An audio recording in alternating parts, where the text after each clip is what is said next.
president is finally going to explain himself and explain to America what is happening in Libya. It's only 9 days after we launched an offensive there. I mean, I hope we don't interrupt his golf game or anything. But there, as Lucy used to be told by Desi, you got some splaining to do. I just like to know what's out. I've been saying since the trouble broke out in Egypt that there is trouble with Israel. We have been an ally for 60 years, and I believe there's a chance we're no longer an ally. Of course, nobody will ever say that or confirm that. That's a dangerous conspiracy theory again. I think Israel is being set up for a fall. I believe Israel is in more danger than any time in their current world history. That's trouble.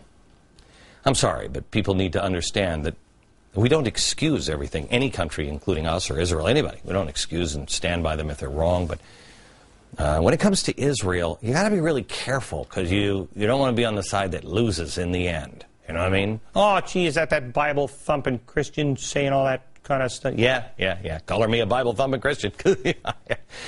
What do you say we start looking evil in the eye and we say, that is evil? I want to show you something. Look at the people passing out cookies. Isn't this great? Oh, look, giving it to the little old lady. That's so sweet. Until I tell you that they're passing out cookies after the brutal murder of the Fogel family in Israel. This is kind of like the dancing in the streets after 9/11. Evil. All right. Anyway, right?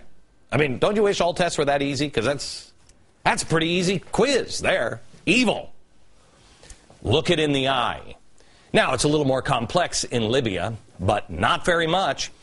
Now, here's some new information from Sky News. We might actually be arming the Libyan rebels with U.S. weapons supply. Oh, that's good. So who are the rebels?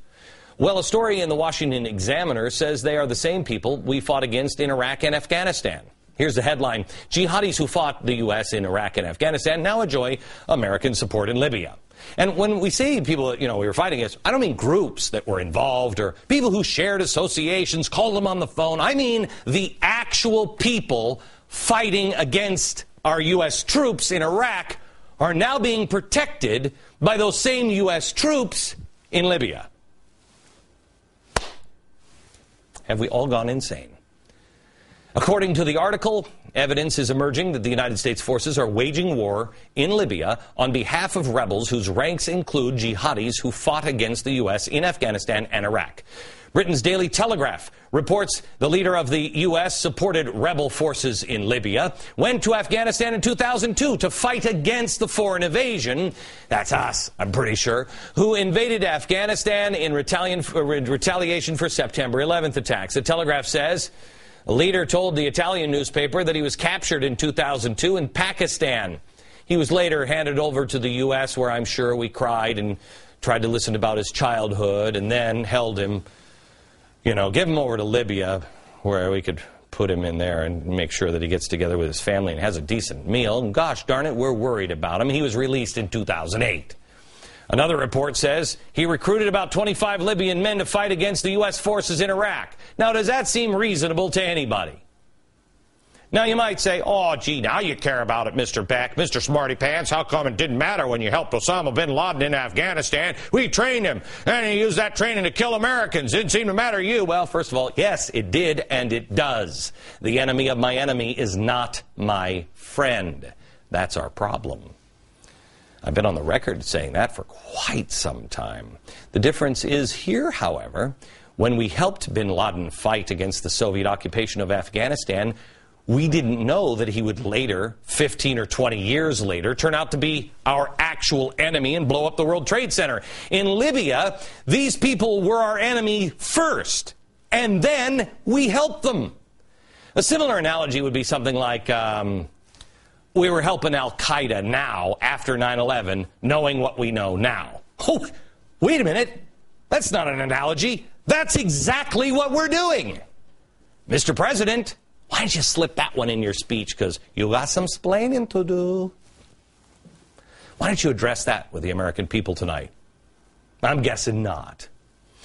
A 2007 U.S. military report says this about Libyan al-Qaeda fighters in Iraq. Quote, Libya contributed far more fighters per capita than any other nationality, including Saudi Arabia.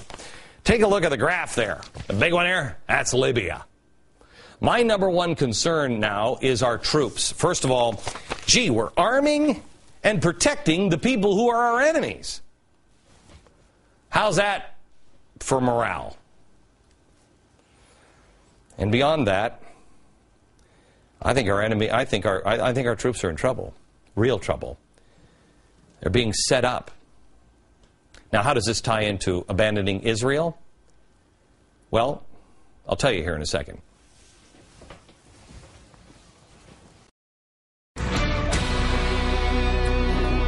What we have going on in the Middle East is incredibly disturbing.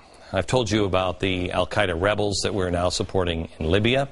And now the French Prime Minister is saying that a Palestinian state must be created, but just by the end of the year.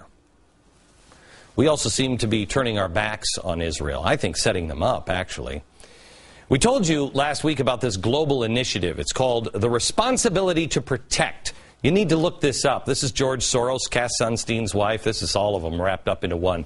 The Responsibility to Protect. Look it up, please.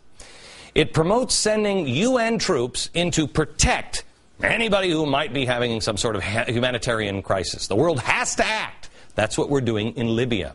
That's why they didn't consult Congress. He just went with the UN and the responsibility to protect. Well, a lot of people would like to use that for the Palestinians against the vicious Israelis. The vicious Israelis. I have to tell you something. Has anybody noticed that the Israelis have nuclear weapons? And I'm pretty sure all of them are unused. They're so vicious. I mean, let's see this. Do you think if Iran had nuclear weapons, is there a single person who believes they wouldn't have used them on Israel by now? How about the Palestinians? What do you think? What are we protecting the Palestinians against? Checkpoints? People saying, hey, don't bomb us? If the Canadians were doing that to us, really? Seriously? We just let them, you know what? Come on into our malls. We're not going to frisk you. So who is urging the protection of Palestinians from the Israelis? Well, it would have to be the UN inspector, Richard Falk. Oh, this guy's a peach. You're going to love him. This guy compared the Israelis to the Nazis. Oh, I thought that was a no-no. In 2007, Falk said, quote, "It is an irresponsible overstatement to associate the treatment of the Palestinians with this criminalized Nazi record of collective atrocity? No, I think not," he said. Did Falk regret that? Because it's insane and reckless. No. He went on later to say this. The kinds of collective punishment that are being imposed on the entire people of Gaza have a resemblance to collective punishment that was imposed by the Nazis in Germany, and that if this kind of circumstance is allowed to persist, it could produce a Holocaust. Okay. For the Palestinians, Falk says, quote, "Protective action must be taken immediately to offset the persisting and wide-ranging violations of the fundamental human right to life, and in view of the emergency situation that is producing a humanitarian catastrophe that is unfolding day by day." Well, gee. Normally, I'd say this guy was just a clown. But no. That clown saying those words could trigger the Responsibility to Protect Act. Isn't it great? As much trouble as we're seeing in the Middle East, believe me, as it becomes more and more contagious and the left takes their mask off more and more, and the radical Islamists become more and more emboldened, you're going to see things unfold that you never would have believed in your lifetime. Oh, believe me, it's a Sunday afternoon drive in the park listening to a Kenny G CD compared to what will happen if the Islamists are allowed to turn their wrath on Israel. According to the New York Times, quote, "The Muslim Brotherhood, an Islamist group once banned by the state, is at the forefront, transformed into a tactic partner with the military government that many fear will thwart fundamental changes. No, they fear that? I didn't hear that before. And now they're a tactic partner. America, good news. Good news. It's clear to anybody who wants to see it, has eyes or ears to hear it. If it is clear to you, all you need to do is make sure that you're standing on the right side. Make sure that you are praying for your enemies, not yelling out in anger. Make sure that you are connecting with others. Make sure you prepare to take care of others. Make sure you are prepared to be a person with the answers. Do your own homework. Read as much as you can. The world is becoming a place that we haven't seen in a very, very long time. And the difference, I think, between plunging it into darkness and man still retaining freedom will be you. I know how it ends.